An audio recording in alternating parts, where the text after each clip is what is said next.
Good morning, children. Welcome back. I am Mrs. Sitara, your social science teacher. In the last session, we were dealing with Chapter 2 in History, Emergence of New Kingdom in North India. Before we go into the lesson, let us have a recap of what we learned. In the last session, we discussed about the introduction of the lesson. We also learned about the origin of the Rajput. It comes from the Sanskrit word Rajaputra, which means scion of the royal blood. In this session, we are going to discuss about the Pratiharas and the Palas. Before going into the Pratiharas, let me give you a brief introduction about them. They were a prominent clan of the Rajput dynasty, and they were very powerful in the medieval period, and they ruled most of the northern India from 7th century to 11th century. They had their capital in Ujjain, and later they shifted to Kannauj. Now let us see more about Pratiharas. Pratiharas or Gurjara Pratiharas was one of the 4 prominent clans of the Rajputs who ruled from Gujaratra, present-day Jodhpur.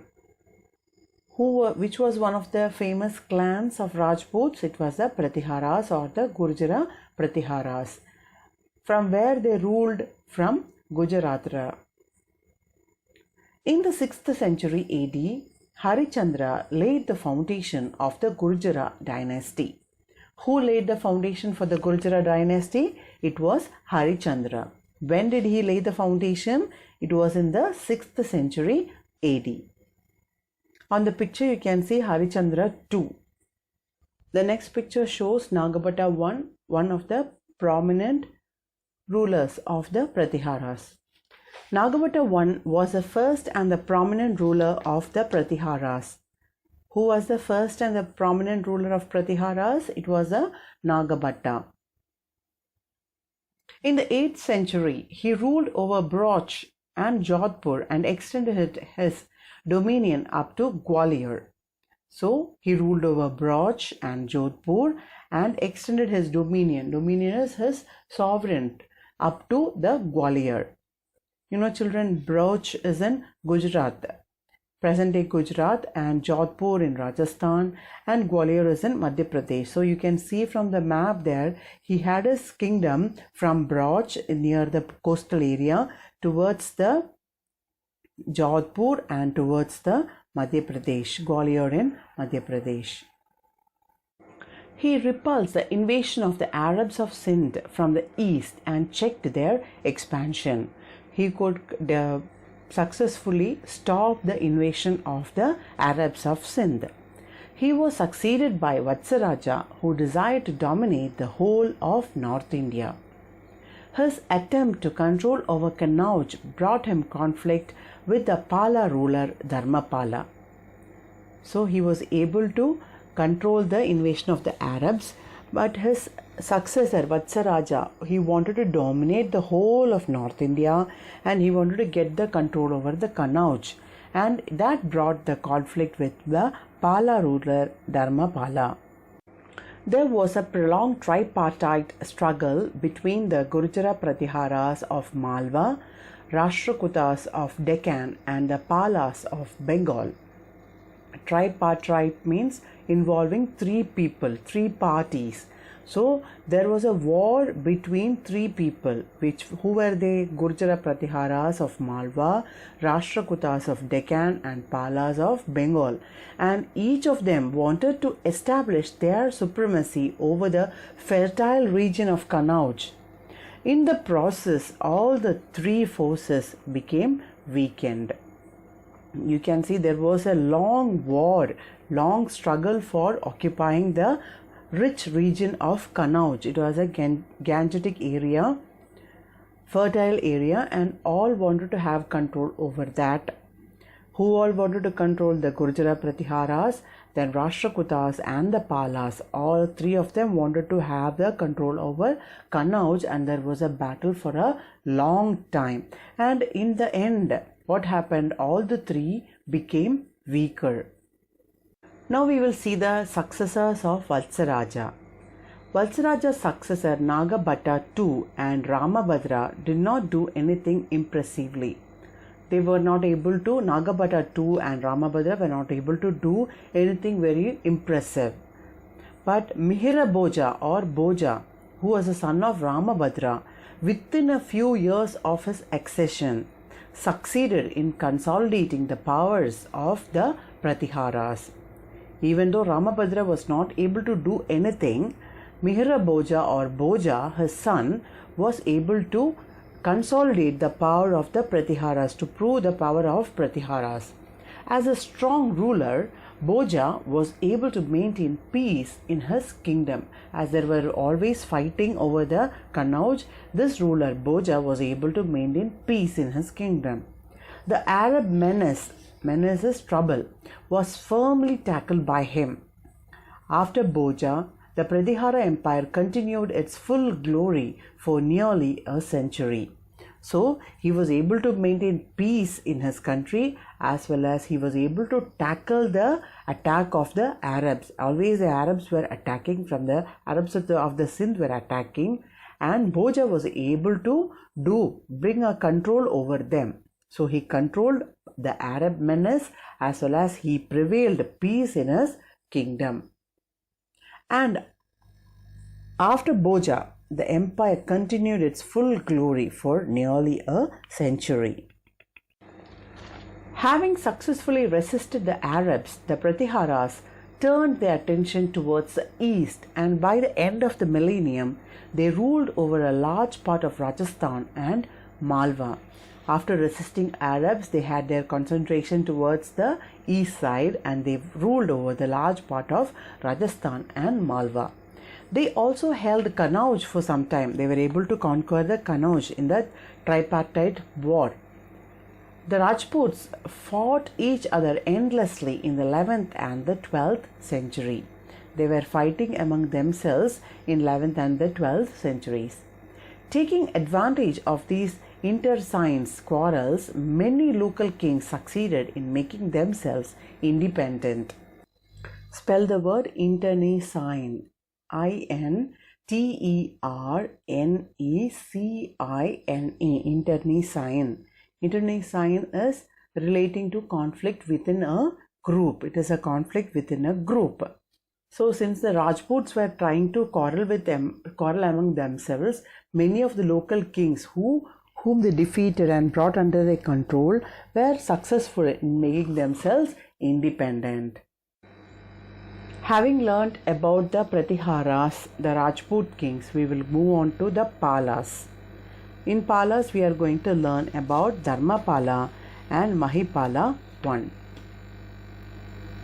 Now, Gopala, who founded the Pala dynasty, did not have royal antecedents. Learn the spelling: antecedent. Antecedents. Antecedents. Antecedents. Antecedents. Antecedents means a person's ancestor or a family and social background.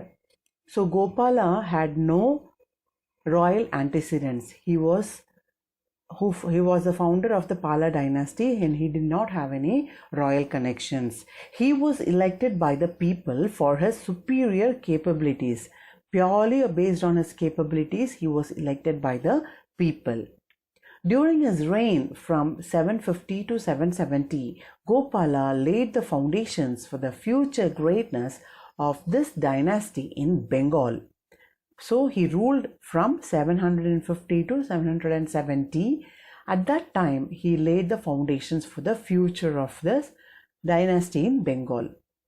His son Dharmapala made the Pala kingdom a powerful force in the northern India politics. It was his son Dharmapala who made it a powerful kingdom. He led a successful campaign against Kannauj. We learned about the tripartite war, and he had a successful campaign against the Kannauj. He was a great patron of Buddhism. Patron means supporter. He was a great supporter of Buddhism. Buddhism, is a religion formed by the Lord Buddha. He founded Vikramasilla Monastery, which became a great center of Buddhist learning. He is the founder of the Vikramasilla Monastery. Who was that? Dharmapala. Children, Dharmapala was succeeded by his son Devapala, who extended Pala control eastwards into Kamarupa in Assam. Devapala was also a great patron of Buddhism. He gifted 5 villages to the Buddhists. He also constructed many temples along the monasteries in Magadha. According to the historian R.C. Mazumdar, the reigns of Dharmapala and Devapala constitute the most brilliant chapters in the history of Bengal. Bengal had its glory under the reign of Dharmapala and Devapala. After Devapala, 5 rulers ruled the region insignificantly. After that, 5 rulers had ruled it, but they were not of much importance. The kingdom attained unprecedented glory when Mahipala ascended the throne in 1988. Unprecedented is never done or known before, unknown earlier. That is the meaning of unprecedented.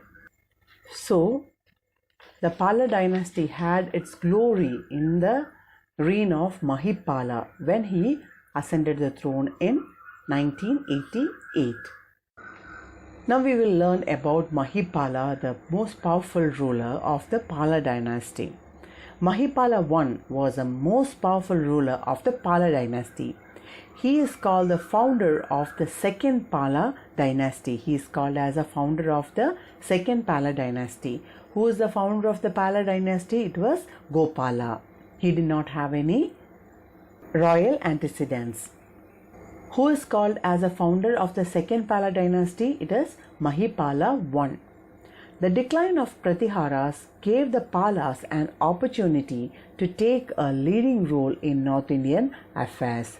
As the Pratiharas became declined, as their reign started deteriorating, then the Palas had an opportunity to take the leading role in North India.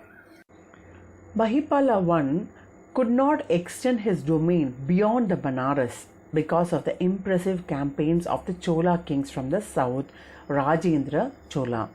So he could not extend it beyond the Banaras because it was supported by the Chola king, Rajendra Chola. Mahipala restored the old glory of the Palas. He constructed and repaired a large number of religious buildings at Banaras, Sarnath and Nalanda. He repaired and he constructed so many buildings, religious buildings in Banaras, Sarnath and Nalanda. The Pala dynasty declined soon after the death of Mahipala. Even though it was at its glory during the Mahipala period, as soon as he passed away, it started to decline and gave way to the Sena dynasty. After they declined, they paved way for the Sena dynasty. After learning about the Pratiharas and the Palas, now we will learn about the Chauhans. The Chauhans ruled between AD 956 and 1192 over the eastern parts of the present-day Rajasthan, establishing their capital at Sagambari. The Chauhans had their capital at Sagambari and they ruled during 956 to 1192. Where did they rule? The eastern parts of present-day Rajasthan. This Rajput dynasty was founded by Simharaji. Who founded this dynasty? Simharaji, who was popularly known as the founder of the city of Ajmer. Who was the founder of the city of Ajmer? It was Simharaji. And he is also founder of the Chauhan dynasty. Comparing to the Pratiharas and the Palas, the Chauhans ruled very short period of maybe 3 generations or so, maybe less than 300 years. But they were able to create a city called Ajmer, which was their capital city, from the Sagambari to Ajmer. The Chauhans were the feudatories of the Pratiharas. Spell the word feudatory. Feudatory. Feudatory. Feudatory. Feudatory. That means a person who holds a land under the condition of the feudal system. That means a chief or a chieftain is given a large piece of land by a more powerful ruler, and in return it is paid a tribute in the form of money or agricultural products or manual power in times of war, etc.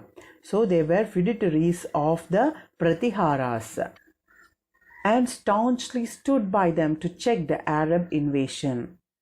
And they were always standing together to check the invasion of the Arabs.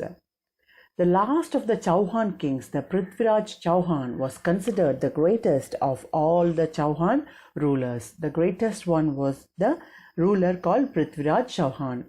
He defeated Muhammad Ghori in the first battle of Tarin, fought in 1191. He defeated Muhammad Ghori.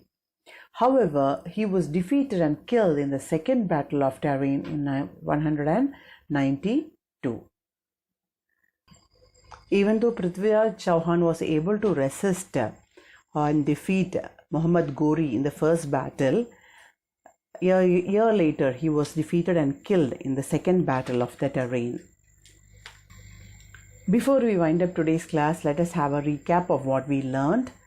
In this session, we discussed about the Pratiharas, the Palas, Dharmapala, Mahipala, and the Chauhans.